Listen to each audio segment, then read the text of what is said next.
వేములవాడ నియోజకవర్గం మరిమడ్లలో Eklavya model residential స్కూల్లో కేంద్ర ప్రభుత్వ నిధులైనటువంటి 5 కోట్ల రూపాయల నిధులతోని ఈ పాఠశాలలో విద్యార్థులందరికీ అన్ని సౌకర్యాలు కల్పించాలనే ఉద్దేశంతో అభివృద్ది పనులను ప్రారంభించడం జరిగింది.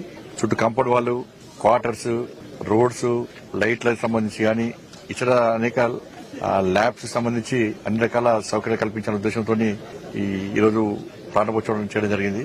దాంతోపాటు విద్యార్థుల యొక్క ఇబ్బందులు దృష్టిలో ఉంచుకొని నా ఎంపీ నిధుల నుంచి ఇక్కడ సోలార్ ప్లాంట్ కూడా పెట్టాయని చెప్పి నిర్ణయం తీసుకోవడం జరిగింది. దాంతోపాటు డిజిటల్ బోర్డ్స్ వాళ్ళకు లేవు కాబట్టి డిజిటల్ బోర్డ్స్ సోలార్ ప్లాంట్ కూడా ఎంపీ నిధులు కూడా పెట్టించే ప్రయత్నం చేస్తా ఉన్నాం.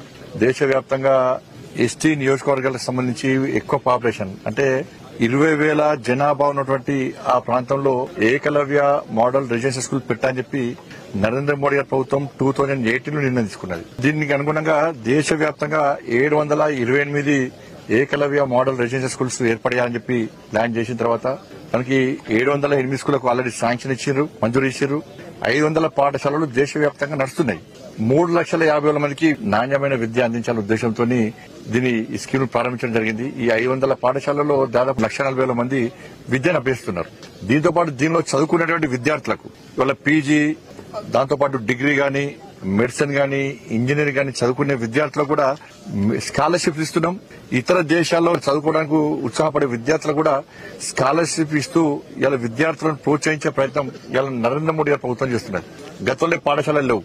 నవోదయ స్కూళ్లలో ఏ విధంగా మనం విద్యను నాణ్యమైన విద్యను అందిస్తున్నామో ఏకలవ్య మోడల్ స్కూల్లో కూడా అటువంటి విద్యను అందించాలనే ఉద్దేశంతో ఈ పాఠశాలను ప్రారంభించడం జరిగింది. దానిలో సిరిసిల్ల నియోజకవర్గ జిల్లాలోని మరిబండలో కూడా ఏకలవ్య పాఠశాలను ఇవాళ మనం ఏర్పాటు చేస్తాం. ఇవాళ ఇంటర్మీడియట్ 6th నుంచి ఇంటర్మీడియట్ వరకు కూడా సిబిఎస్ఈ సిలబస్ తోని విద్యార్థులకు విద్య అందిస్తున్నాం. అన్ని రకాల మారుతున్నటువంటి సాంకేతిక పరిణామాలను గుర్తుంచుకొని దానికి అనుగుణంగా అన్ని వసతులతోని ఈరోజు వాళ్ళకు ఉచిత భోజన వసతి గాని, ఉచిత వసతి గాని అన్ని రకాలుగా వాళ్ళను ప్రోత్సహించే ప్రయత్నం నరేంద్ర మోడీ గారి ప్రభుత్వం చేస్తుంది. కాబట్టి తెలంగాణ రాష్ట్రంలో 23 పాఠశాలలు ఉన్నాయి. తెలంగాణ రాష్ట్రంలో అన్ని కూడా కేంద్ర ప్రభుత్వం అన్ని రకాలుగా వసతులు కల్పించి విద్యార్థులను, ట్రైబల్ విద్యార్థులను ప్రోత్సహించే ప్రయత్నం చేస్తుంది. కాబట్టి రాబోయే రోజుల్లో కూడా ఇంకా ఏకలవ్య మోడల్ పాఠశాలను కూడా ఇంకా కరీంనగర్ పార్లమెంట్ నియోజకవర్గంలో తీసుకొచ్చే ప్రయత్నం చేస్తాం.